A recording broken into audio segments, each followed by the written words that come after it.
Espero que todos tengan el mismo sentir de que ya estamos preparados para recibir de la palabra del Señor. Pero primero vamos a colocar este tiempo en las manos del Señor.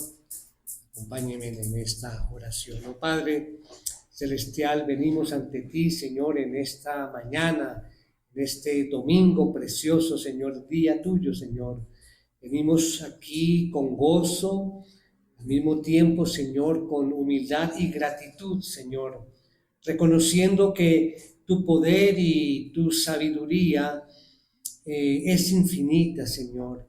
Y por eso te damos las gracias, Señor, porque tenemos tu palabra, Señor, y sabemos que en ella encontramos todo lo bueno que necesitamos, Señor.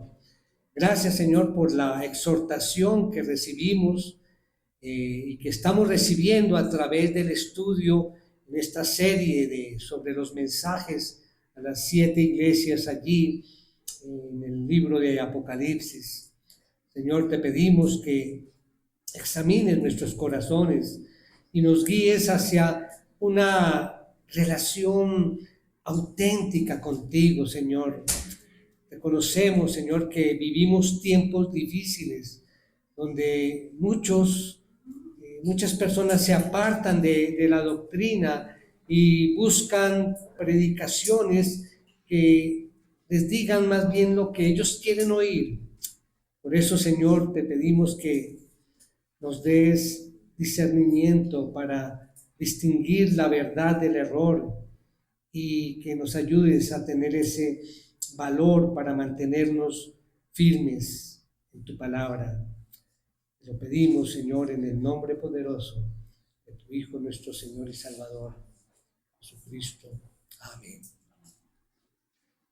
Muy bien, mis hermanos, continuamos con nuestra serie, esta especial serie sobre esos mensajes de Jesús a estas 7 iglesias. Obviamente todos sabemos, es el registro bíblico que encontramos allí en los capítulos 2 y 3 del libro de Apocalipsis.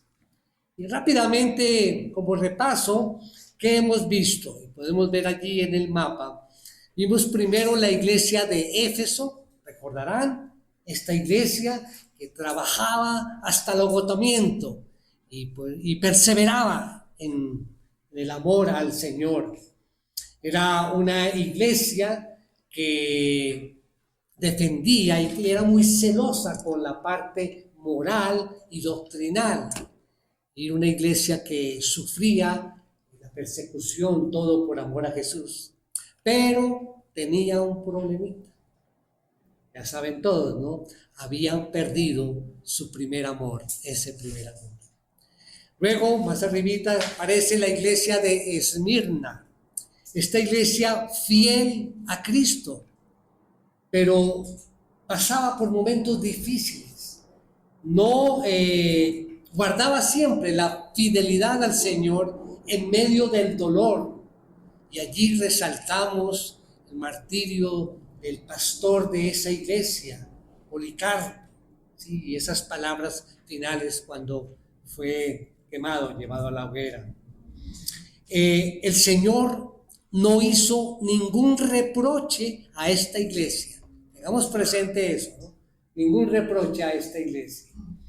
Sin embargo, le recomendaba que fueran fieles hasta el fin. Decía, cueste lo que cueste, sigan siendo fieles hasta el fin. Luego vimos la iglesia de Pérgamo, recordarán de Pérgamo. Guardaba fielmente, sí, el nombre de Jesús, a pesar de estar en un lugar donde dice la palabra que allí moraba Satanás. O sea, imagínense el ambiente donde esta iglesia estaba, allí donde moraba Satanás.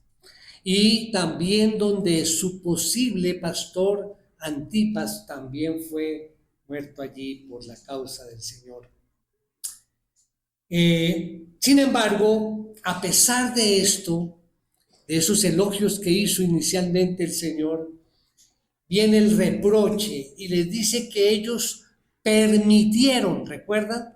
Permitieron entre ellos a los seguidores de Balaán, los baalamitas, y a los nicolaitas, falsos maestros que pusieron en un momento dado en tropiezo a la iglesia, alentándolos a la idolatría y a cometer actos inmorales.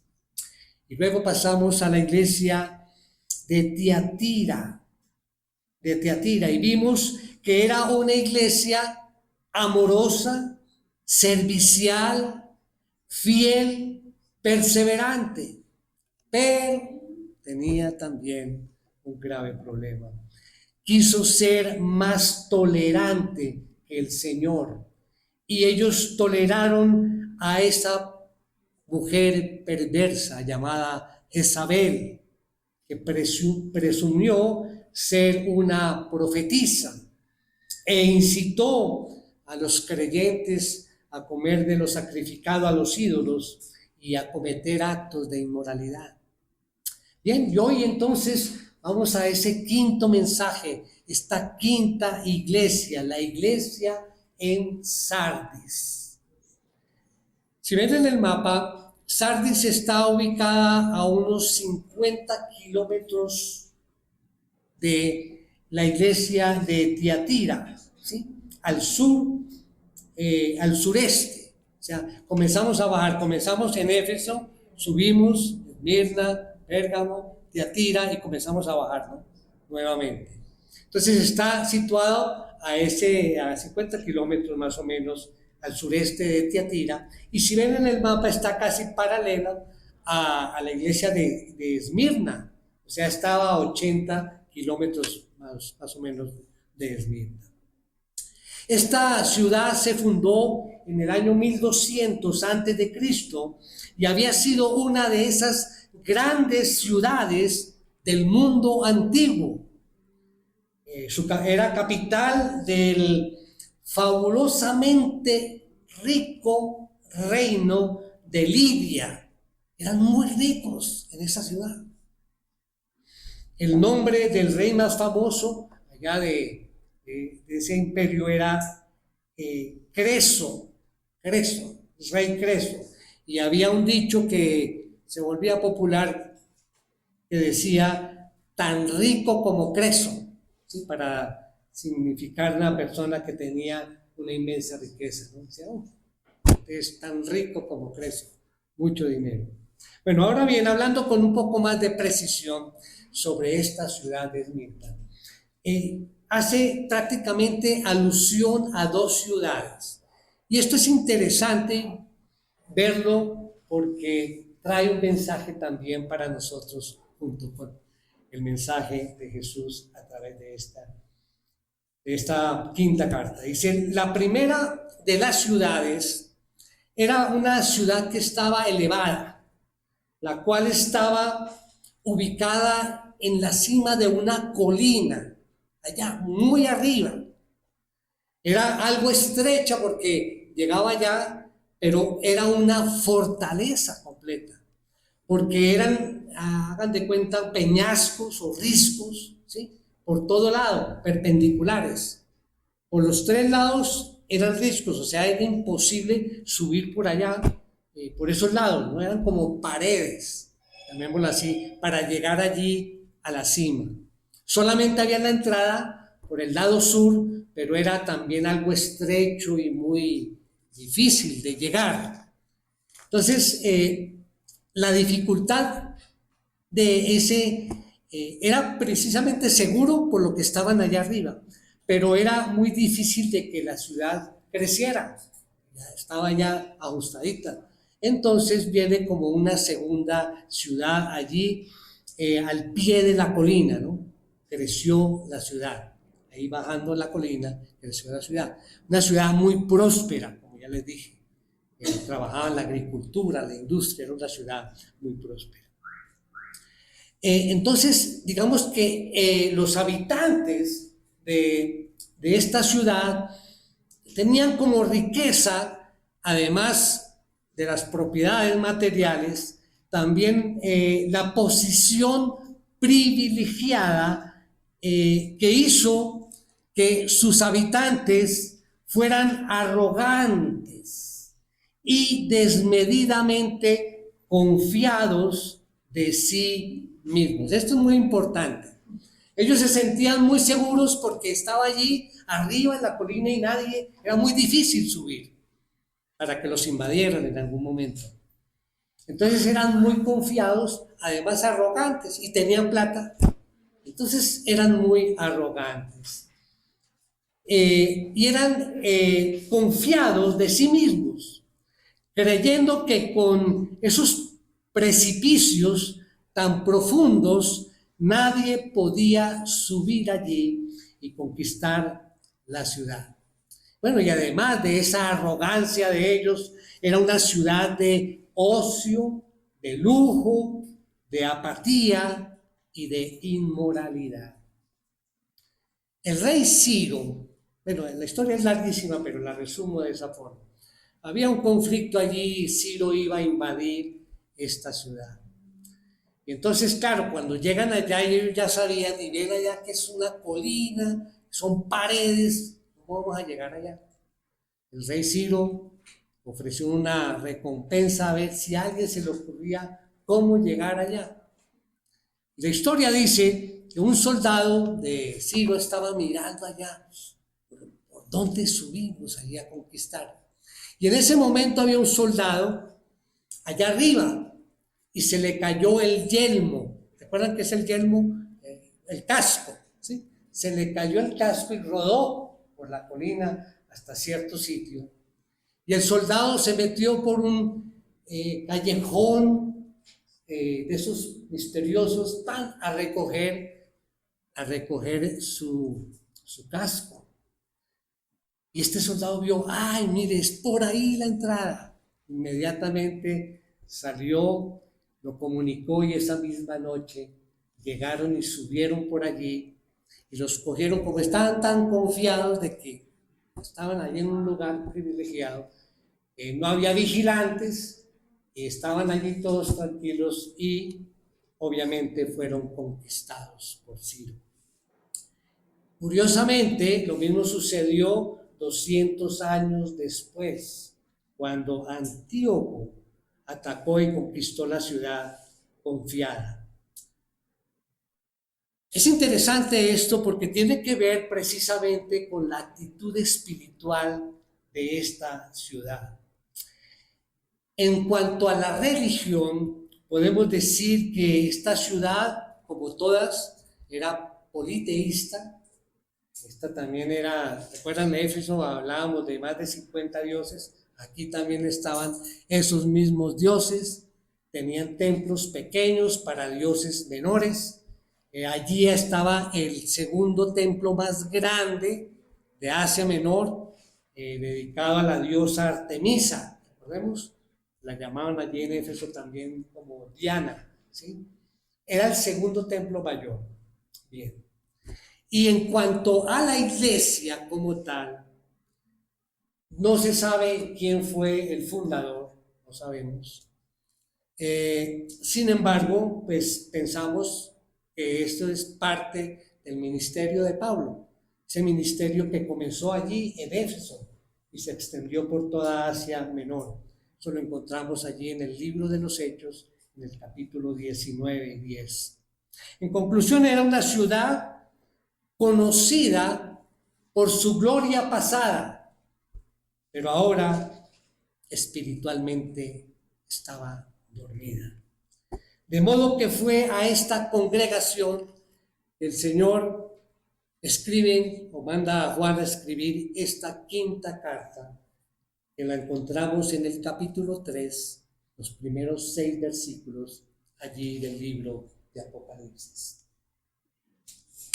Dice así: escribe al ángel de la iglesia en Sardis, el que tiene los 7 espíritus de Dios y las 7 estrellas, dice esto: yo conozco tus obras, que tienes nombre que vives, pero estás muerto. Ponte en vela y afirma las cosas que quedan, que estaban a punto de morir, porque no he hallado completas tus obras delante de mi Dios. Acuérdate, pues, de lo que has recibido y oído, guárdalo y arrepiéntete. Por tanto, si no velas, vendré como ladrón y no sabrás a qué hora vendré sobre ti. Pero tienes unos pocos en Sardis que no han manchado sus vestiduras y andarán conmigo vestidos de blanco porque son dignos. Así el vencedor será vestido de vestiduras blancas y no borraré su nombre del libro de la vida y reconoceré su nombre delante de mi Padre y delante de sus ángeles. El que tiene oído, oiga lo que el Espíritu dice a las iglesias.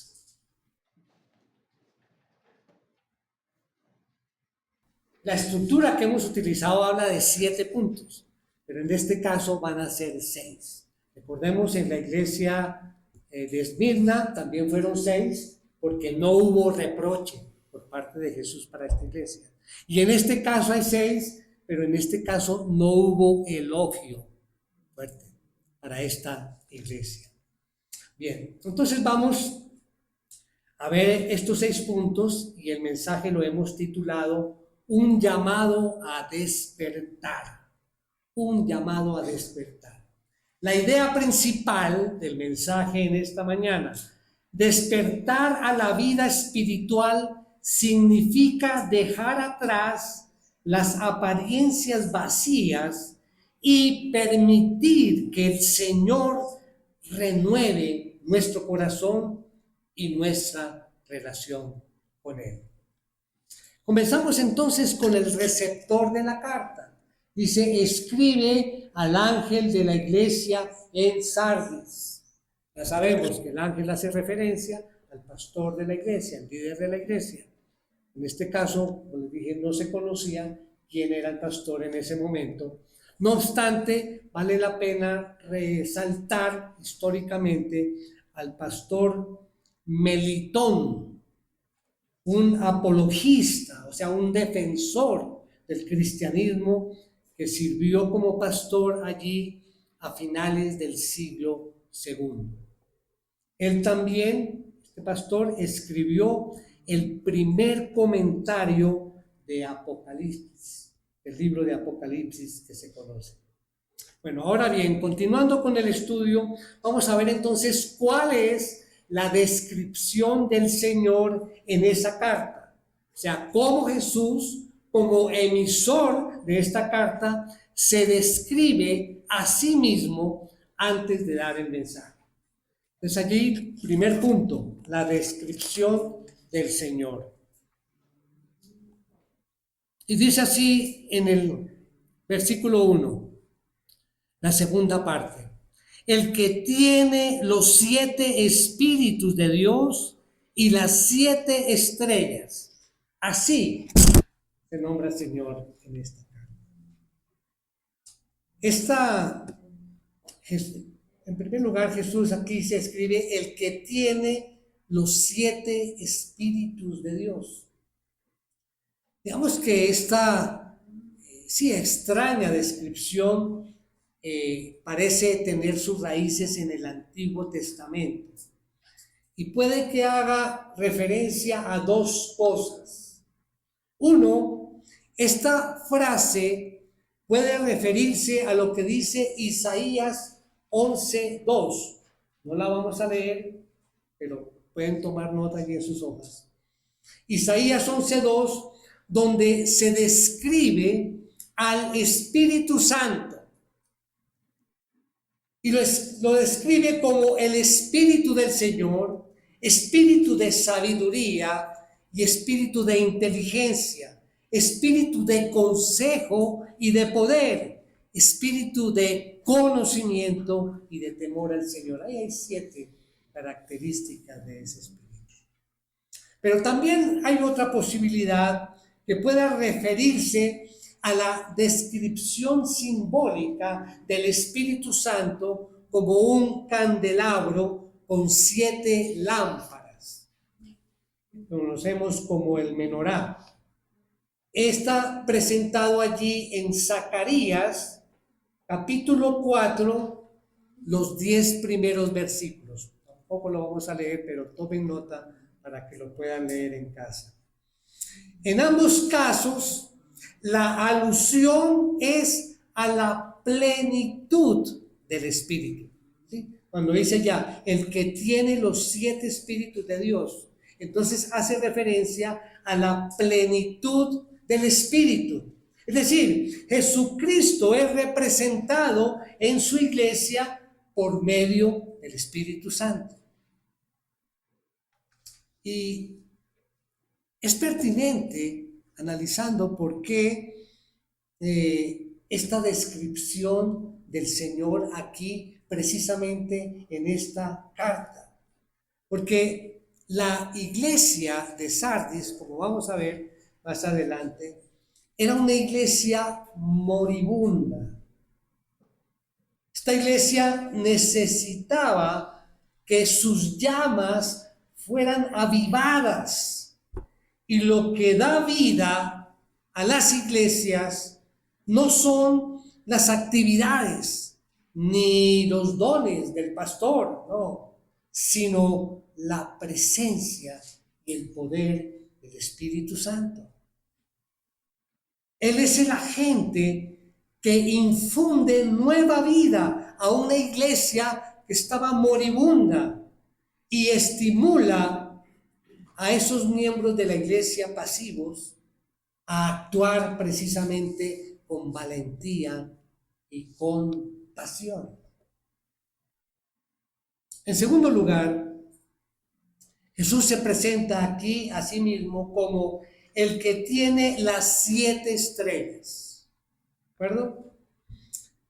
Y ya sabemos, también lo estudiamos desde el comienzo, que estas 7 estrellas son los 7 mensajeros o ancianos de la iglesia.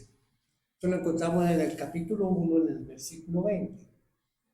Entonces, hay uno por cada una de las iglesias.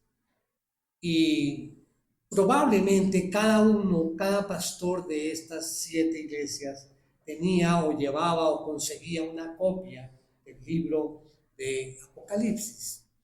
Y tenemos aquí entonces una interesante combinación. El Señor se presenta aquí como aquel que tiene los 7 espíritus y las 7 estrellas. Es decir, la plenitud del espíritu y a los predicadores de la palabra.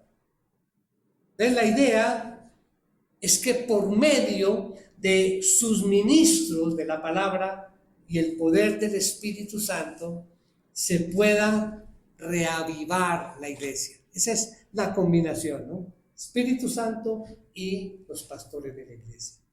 Y en esta ocasión el Señor no se presenta como juez, aunque esta iglesia, pues obviamente vamos a ver que enfrentaría un juicio, sino como aquel que obra de manera soberana sobre su iglesia a través de el Espíritu Santo y de la palabra.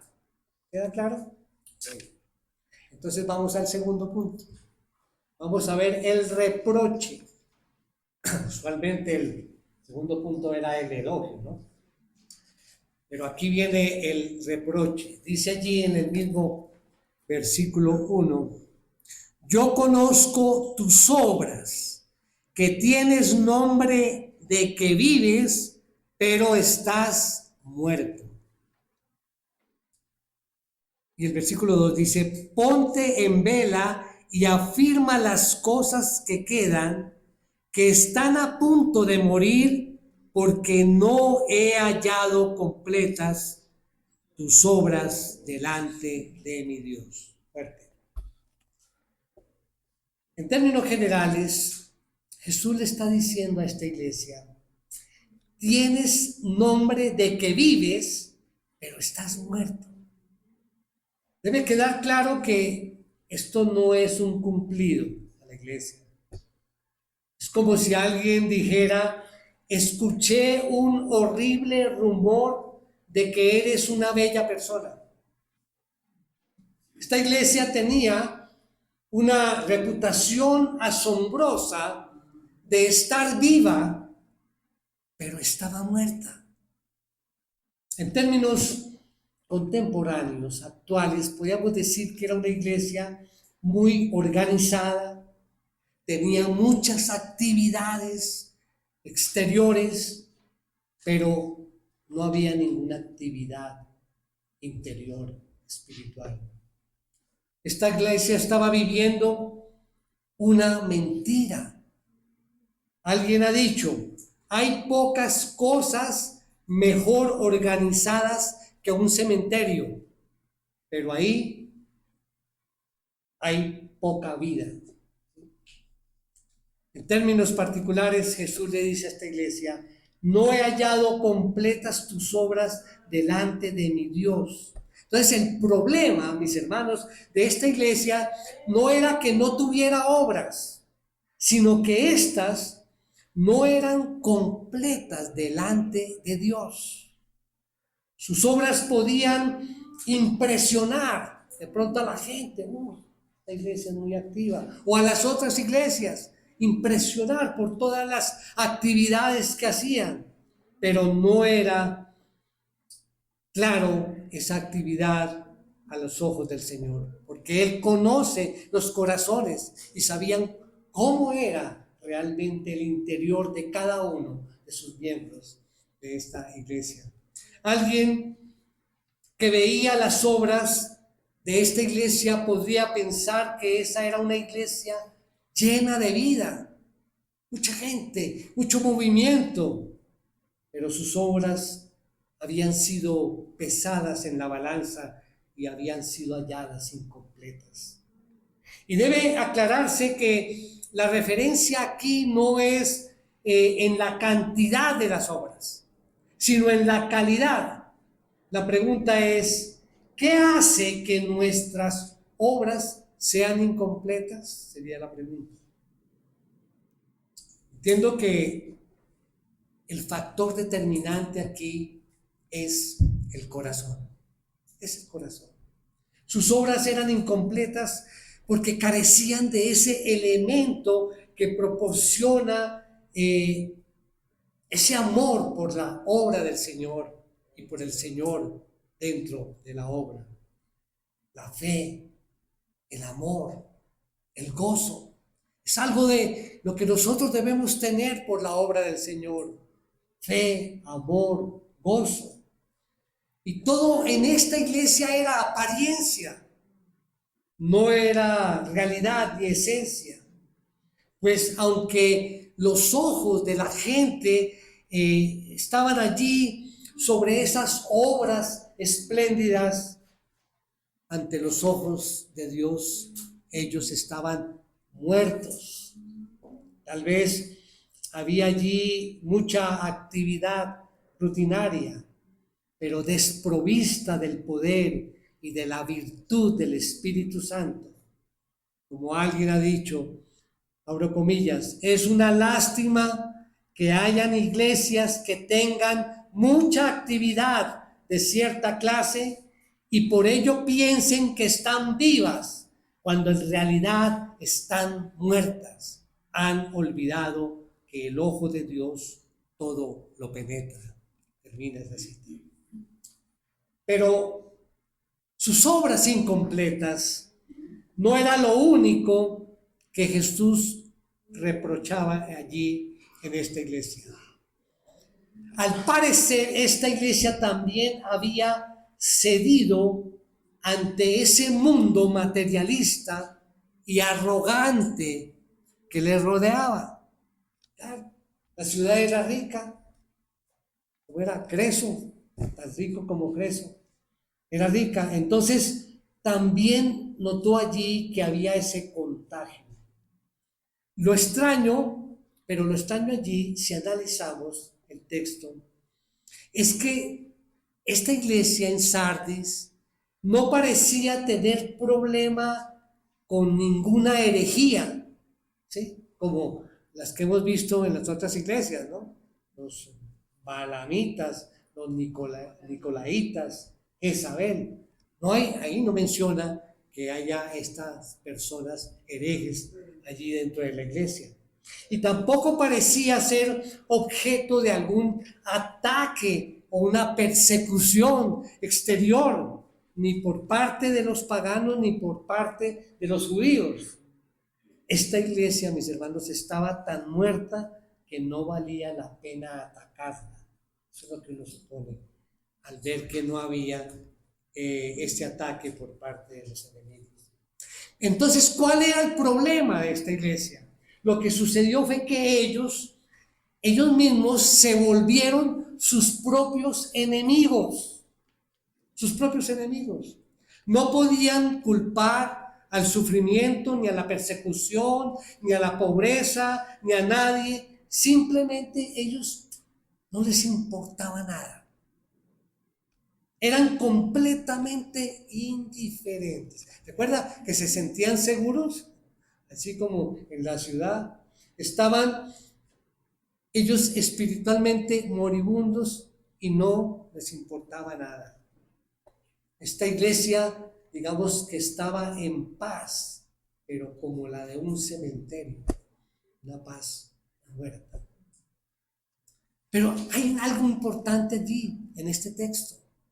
Hay como un respiro. Vemos que está ahogado, casi muerta. Hay un respiro. La muerte no es total, no era total.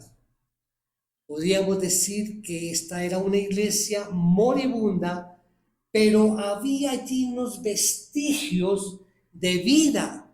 Allí, miren lo que dice el versículo 4. Dice, pero tienes unos pocos en Sardis que no han manchado sus vestiduras y andan conmigo vestidos de blanco porque son dignos.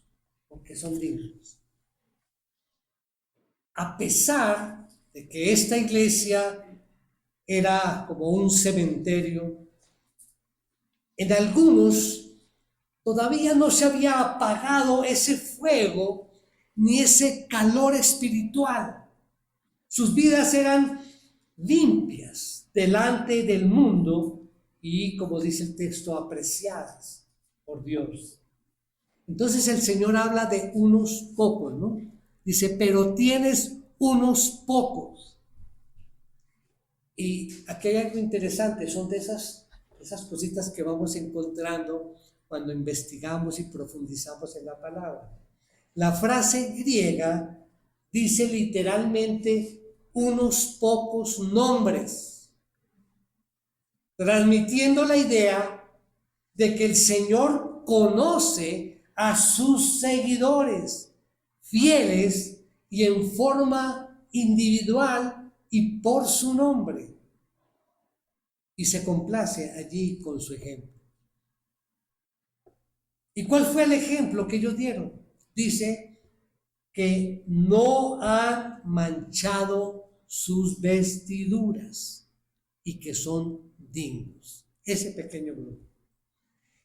La palabra vestiduras, tenemos que mirar allí, o las ropas, se refiere, mis hermanos, a la conducta espiritual de su estilo de vida moral. El vestido blanco se refiere a la pureza y santidad. La idea es que no se había dejado influenciar por la cultura, esta cultura, llamémosla secularizada, de su época. Este pequeño remanente fue fiel y nos recuerda también que aún en las iglesias con una alta dosis de hipocresía y de mundanalidad, siempre hay un remanente fiel, quienes en medio allí de tanta impiedad se mantienen allí sin dejarse contaminar. Y mientras estos estén allí, hay algo de vida y de esperanza. Claro que la tarea no es fácil. No es nada fácil ser por ejemplo, uno de ellos en una iglesia donde es un grupo minoritario, pues obviamente van a ser tratados como fanáticos, como gente de mente estrecha, entusiastas. Pero a pesar de esa impopularidad ante las masas, ellos reciben el reconocimiento del Señor. Ese pequeño grupo es el que le está dando ese poco de vida a esa iglesia. Y el Señor honra y reconoce por nombre a causa de su fidelidad, y les promete que si siguen caminando con Él, se pondrían vestiduras blancas, otras, y estarían con Él. Pues como dice el antiguo dicho judío, los que caminan con Dios durante su vida son dignos de caminar con Él después de la muerte. Y viene entonces, siguiendo el texto, la exhortación. Tercer punto, la exhortación. Recordemos nuestra idea principal. Despertar a la vida espiritual significa dejar atrás las apariencias vacías y permitir que el Señor renueve nuestro corazón y nuestra relación con Él. Dice el versículo 2, dice, ponte en vela y afirma las cosas que quedan. Y en el versículo 3 dice, acuérdate pues de lo que has recibido y oído, guárdalo y arrepiéntete. Ahí están esas dos exhortaciones. Jesús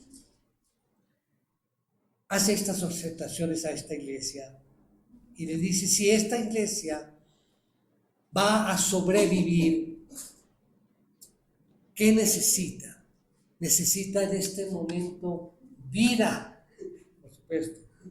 Y para ello necesita por lo menos dar 5 pasos para tener vida. Primero, tenían que ser vigilantes.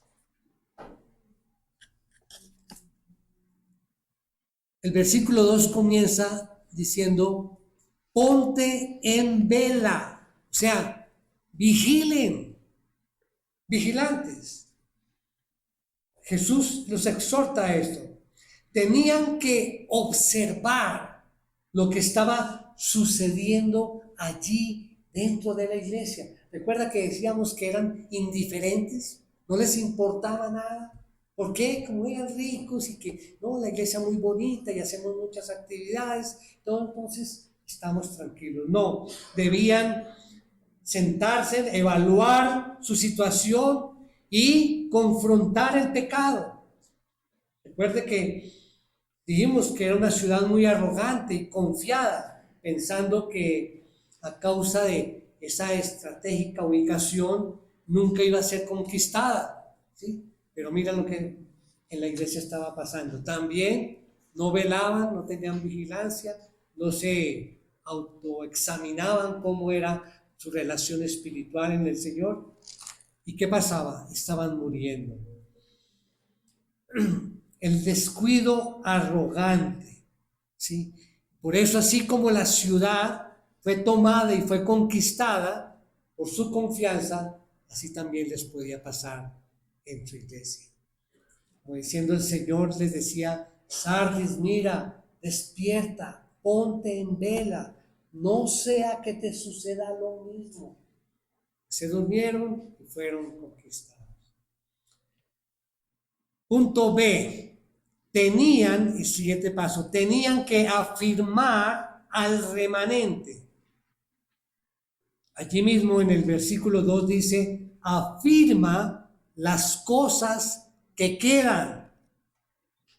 Como se dijo, a causa de aquellos pocos fieles, pues no todo estaba muerto. El Señor exhorta entonces a la iglesia ¿a qué? A avivar la llama de aquellas personas y de sus vidas espirituales que estaban allí, pues estaban a punto de morir. Es como cuando uno prende la chimenea y tiene el carbón allí y ya quedan poquiticos carbones encendidos. ¿Cómo se hace para avivar la llama? ¿Sí? Dándole viento y todo, entonces comienza a avivar y comienza a contagiar a los otros que están allí. Bueno, entonces estábamos hablando de que tenían que afirmar al remanente. Ahora C, tenían que recordar lo recibido y oído. Dice allí el versículo 3, acuérdate pues de lo que has recibido y oído. Esta iglesia entonces necesitaba volver a las verdades de la palabra de Dios. Necesitaba volver a recordar el evangelio, la enseñanza de los apóstoles y de cómo la habían recibido. Una y otra vez, mis hermanos, y esto es muy importante. Y aplica también para nosotros, porque debemos recordar siempre de dónde hemos venido, de cómo hemos recibido la palabra y de cómo somos actualmente como cristianos. O sea que cada uno de nosotros debe ir a la cruz y recordar lo que el Señor ha hecho por cada uno de nosotros. Hoy tenemos el privilegio de recordar a través de compartir la cena del Señor. Pero esto debe ser algo diario, de recordar cuál fue el sacrificio de Cristo por nuestros pecados, para salvación. Los corazones más duros, entonces son ablandados con el sentido de gratitud y de recordar y de considerar la grandiosa salvación eterna.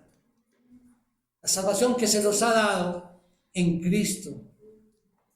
Mis hermanos, recordar toda la instrucción, los privilegios, las bondades, el conocimiento, las promesas, los consuelos, las amonestaciones, la influencia del Espíritu y la libre oferta del Evangelio.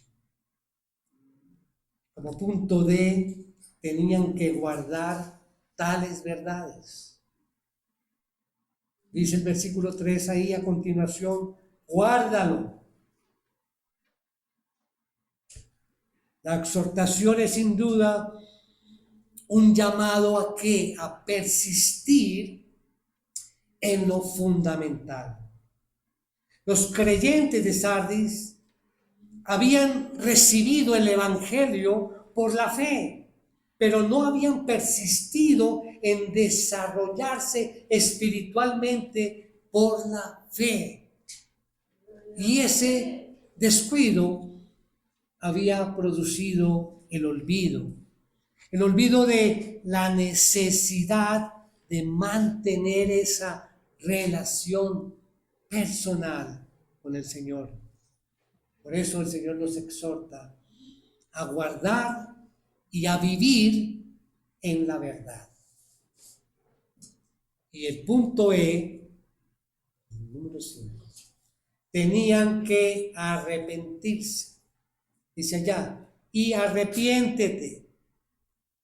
Es decir, un cambio de la manera de pensar acompañado de un cambio en su comportamiento o en su conducta. Eso es lo que es arrepentirse.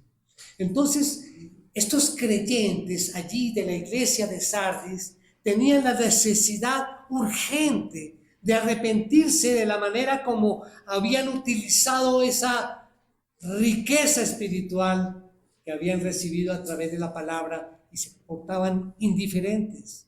Entonces tenían que arrepentirse. No simplemente era un llamado a un reconocimiento de algo que estaban haciendo mal, no, llevar a cabo un cambio de rumbo acerca de su relación con Dios. No era simplemente así, lo estamos haciendo mal y seguían indiferentes. No, realmente un cambio de corazón con el Señor. Y esto nos lleva entonces al cuarto punto, que es la advertencia.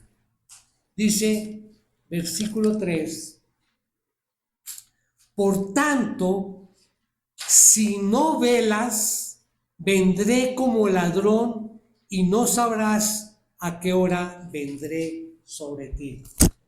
Esto es fuerte, esta carta, este mensaje, Señor, es fuerte con esta iglesia. O sea, ¿qué pasaría si la iglesia no respondía? Dice, las consecuencias serían severas, porque dice que el Señor vendría como ladrón. Cuando buscamos esa frase de ladrón a través de las Escrituras, siempre esto tiene una connotación de un juicio inminente. Miremos cómo se utiliza en primera de Tesalonicenses 5, 2, 4. Dice, pues ustedes mismos saben perfectamente que el día del Señor vendrá así como un ladrón en la noche, que cuando estén diciendo paz y seguridad, entonces ¿qué? La destrucción vendrá sobre ellos repentinamente, como dolores de parto a una mujer que está encinta, y no escaparán. Pero ustedes, hermanos, no están en tinieblas para que el día los sorprenda como ladrón, como ladrón. De modo que la advertencia sobre la iglesia de Sardis no solo es una advertencia apremiante, sino también es terrible, pues no habría, digamos, una previa advertencia con relación al tiempo del juicio o de la visitación del juicio. ¿Se entiende? Va a llegar de cualquier momento. En cualquier momento podía llegar el juicio. Por eso era apremiante que se avivara la iglesia en ese momento. Porque si no lo hacían, en cualquier momento llegaba el juicio para ellos. Por tanto, entonces la iglesia debía despertar. De lo contrario, ¿qué pasaría? Esa llama, esa pequeña llama, se extinguiría. Y viene entonces el quinto punto, que es la promesa. La promesa. Recordemos nuevamente la idea principal. Despertar a la vida espiritual significa dejar atrás las apariencias vacías y permitir que el Señor renueve nuestro corazón y nuestra relación con Él. Bien, las promesas, vamos al versículo 5 de nuestro texto. Dice, así el vencedor será vestido de vestiduras blancas y no borraré su nombre del libro de la vida y reconoceré su nombre delante de mi Padre y delante de sus ángeles. Aquí tenemos que tener mucha atención. ¿Cuáles eran esas promesas para los vencedores? Antes de responder la pregunta, permítame recordar qué es un vencedor. Lo encontramos ahí mismo y lo vimos en la iglesia pasada. Allí en el capítulo 2, en el versículo 26, dice, al vencedor, al que guarda mis obras hasta el fin. Ese es el vencedor. Ya tenemos en mente a qué vencedores llegan estas promesas. Aquellos que guardan las obras del Señor hasta el fin. ¿Qué promesas entonces encontramos aquí? A, la promesa de vestirlos de blanco. Dice el versículo 5, será vestido de vestiduras blancas. Hay que aclarar, como un punto de aclaración, que ellos, ese pequeño grupo, no había contaminado sus vestiduras. Y ahora las reemplazaría por unas vestiduras limpias y completamente puras. Esto nos recuerda lo que dijo Jesús acerca de los suyos en aquel día, los cuales resplandecerá como el sol en el reino de su Padre. Y en Mateo 13:43, miremos cómo dice allí Mateo, para que recordemos esto. Dice 13:43, entonces los justos resplandecerán como el sol en el reino de su Padre. El que tiene oídos, que oiga. ¿Qué significan entonces estas vestiduras blancas? Hay varias posibilidades. En el mundo antiguo, las ropas blancas representaban la alegría de las fiestas.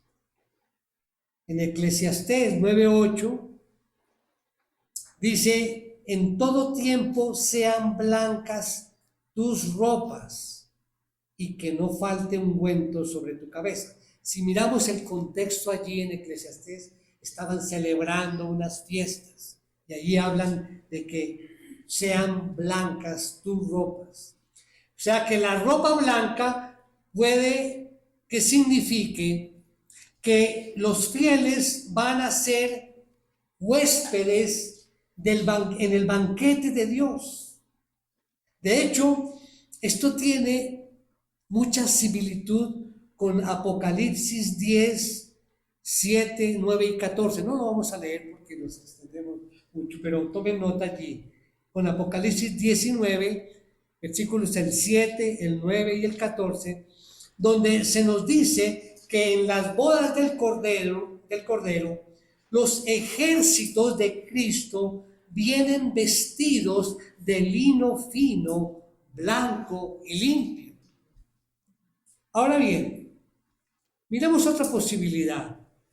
Mire, en el mundo antiguo, las ropas blancas también representaban la victoria. Cuando se celebraba un triunfo, ¿qué pasaba? Los ciudadanos se vestían de blanco. Puede entonces las vestiduras blancas se refieran a la recompensa de los que hayan obtenido la victoria. Al vencedor, entonces, será vestido de vestiduras blancas. Así que el blanco también es símbolo de victoria. Y una tercera posibilidad, el blanco también representaba la pureza y la santidad, lo habíamos dicho. Por tanto, puede que esto se refiera a la pureza cuya recompensa es ver a Dios. Lo que ven en estas ropas blancas, allí son quienes tienen esas ropas blancas, los santos en la presencia de Dios. Así lo dice en Apocalipsis 7:9. 7:9 dice, después de esto miré y vi una gran multitud que nadie podía contar, de todas las naciones, tribus, pueblos y lenguas, de pie delante del trono y delante del Cordero, vestidos con vestiduras blancas y con palmas en las manos. Y clamaban allí en gran voz. Dicho de otra forma, mis hermanos, los vencedores son cubiertos con ropaje blanco, espléndido, significando esto que son aptos para entrar en la presencia del Rey, participar de su gloria y de su reino. Ahí ya, pues, después de ver estos tres puntos, creo que no hay necesidad de ponerse a escoger, porque los tres son verdad e identifican mucho esta promesa. B, tenemos el punto B, la promesa de perseverar sus nombres. Dice allí el versículo 5, y no borraré su nombre del libro de la vida. Esta frase trae bastante inquietud para muchos, ¿sí? Si la analizan, mis hermanos, estamos hablando de que y no borraré su nombre del libro de la vida. No me voy a extender, pero voy a dar una explicación. Voy a dar una explicación histórica de lo que significaba borrar de los libros del registro civil, pero vamos concretos, ¿de acuerdo? Es un error tomar esta promesa y convertirla en una amenaza, como diciendo, si no se portan bien, los voy a borrar del libro de la vida. Pero, ¿quiénes están allí inscritos en el libro de la vida? Miremos estos dos casos. En Apocalipsis 13:8 revela que los nombres de los ciudadanos del cielo están inscritos desde antes de la fundación del mundo. Miremos allí Apocalipsis 13:8. Dice, adorarán a la bestia todos los que moran en la tierra, cuyos nombres no han sido escritos desde la fundación del mundo en el libro de la vida del Cordero que fue inmolado. Miremos Apocalipsis 17:8. Dice, la bestia que viste era y ya no existe, y está para subir del abismo e ir a la destrucción. Y los moradores de la tierra cuyos nombres no se han escrito en el libro de la vida desde la fundación del mundo, se asombrarán al ver la bestia que era y ya no existe, pero que vendrá. Quería mencionar aquí que los nombres están escritos en el libro de la vida desde antes de la fundación del mundo. Entonces, ¿cómo es que la frase dice aquí, y no borraré su nombre del libro de la vida? Entonces les voy a compartir un pequeño comentario del autor aquí, Carvallosa, Apocalipsis. Miren lo que dice exactamente. Y salimos de este problema.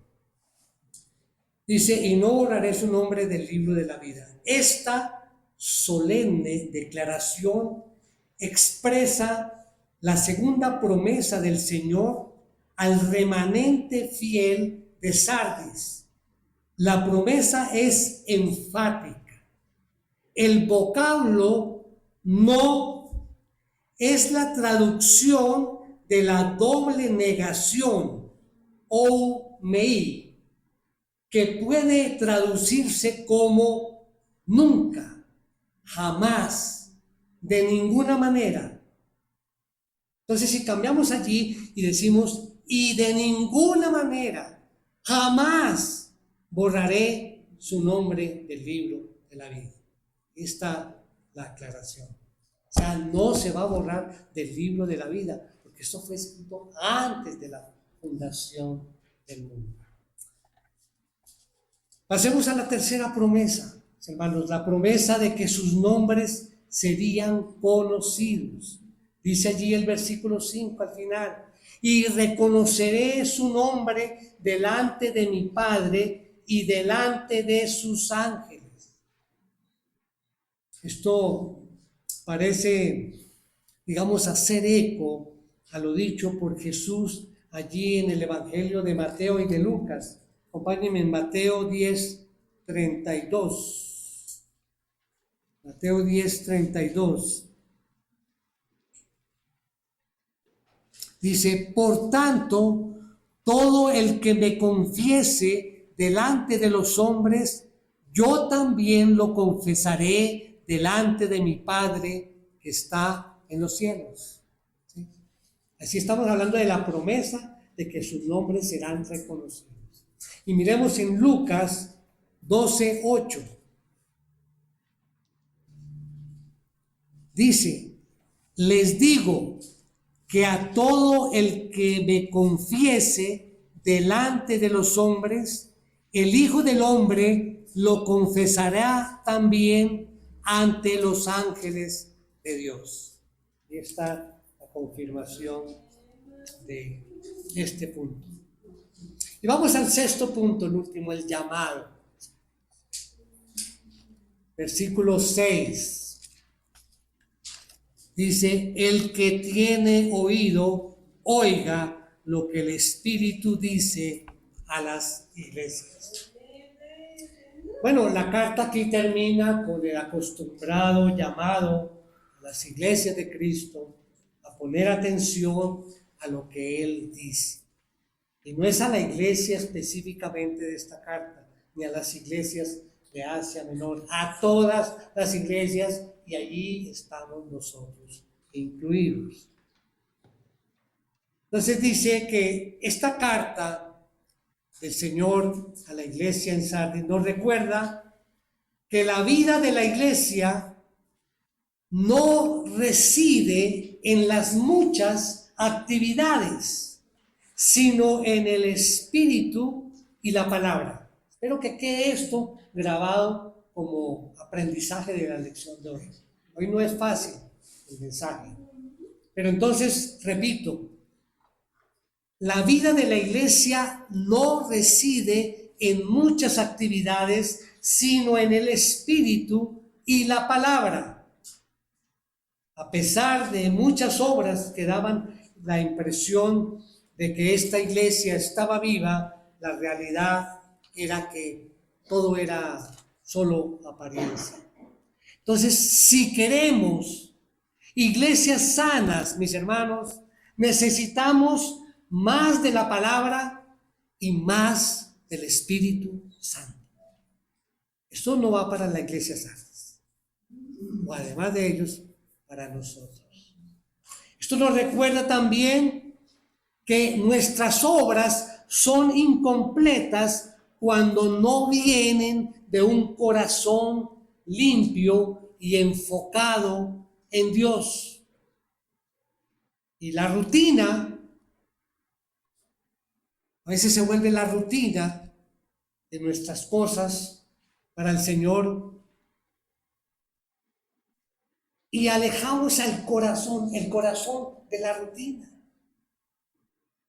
Nosotros tenemos el privilegio de estar aquí hoy domingo, el día del Señor, unidos, y hablamos cuando iniciamos el servicio de tener gozo y alegría y agradecimiento por el privilegio de estar aquí. Pero que no se nos vuelva una rutina. Por eso yo insisto, cuando entramos al tiempo de alabanza, que sea de nuestro corazón, no simplemente entonar y leer las letras allí y cantar sin saber lo que estamos diciendo. Estamos hablando de una conexión de corazón afectuosa con el Señor. Si esto no lo sientes, hermano, mi hermana, no hay que fingir, ¿sí?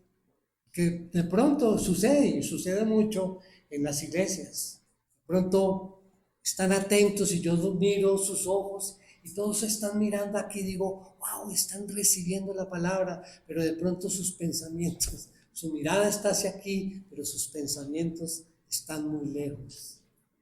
Debemos agradecerle al Señor por estar aquí y pedirle al Señor que de corazón podamos participar de este tiempo de adoración. Esta carta también nos recuerda que el materialismo es el extintor que puede apagar el fuego. ¿Cuál fuego? El fuego de la pasión por Cristo.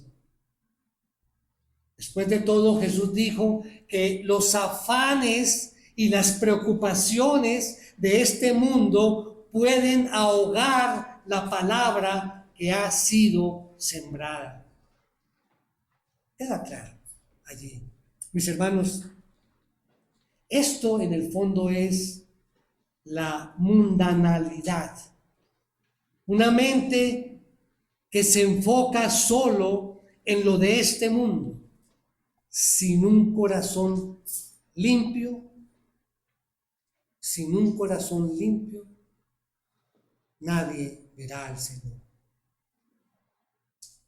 Mientras el mundo perciba esa mente materialista en nosotros, pues no va a percibir ninguna diferencia. Y nosotros tenemos que ser la diferencia, ser la luz en medio de la oscuridad. Así es que si hay algo en nosotros como iglesia de estas cosas, tenemos que cambiar. O sea, no podemos continuar si estamos mal, si se volvió una rutina y venimos y encontramos aquí la actividad. No, hermano, yo oro permanentemente y cada domingo mi oración es para que cada uno de ustedes, mis hermanos, reciban la palabra, crezcan en ella y vivan de acuerdo a su palabra. Si las cosas tienen que cambiar, reflexionemos en ello. Tenemos que cambiar también para que muchas personas conozcan del Señor, que nuestros hijos tengan un legado, una fe viva y no tradiciones y rutinas muertas. Y debemos comenzar por nosotros. Hermanos, si nosotros caminamos con el Señor en esta vida, caminaremos también con Él en la vida venidera. Sigue adelante. No desmayes, recuerda que tenemos el privilegio de pertenecer a la Iglesia Bautista Gloria a Cristo. Y esto nos ayuda a fortalecer los lazos con el Señor mediante la fe y el amor. Jesús entiende nuestras luchas, nuestras faltas, y nos ofrece una mirada de amor que nos llama al arrepentimiento y a la restauración. Amén. Miremos nuestros rostros, vamos a orar. Señor, gracias. Gracias, Señor, por hablarnos a través del mensaje a esta iglesia allí de Sardis. Señor, reconocemos que a veces nuestras vidas aparentan estar vivas, pero muchas veces carecen de tu presencia. Te pedimos, Señor, que nos renueves, que nos despiertes y que nos ayudes a caminar contigo en santidad, Señor. Que nuestras vidas reflejen tu gracia y tu verdad, Señor. Que podamos ser testimonio vivo para que muchas personas te conozcan. Haz, Señor, de nuestras vidas perfecta voluntad, te lo pedimos, en el precioso nombre de nuestro Señor Jesucristo.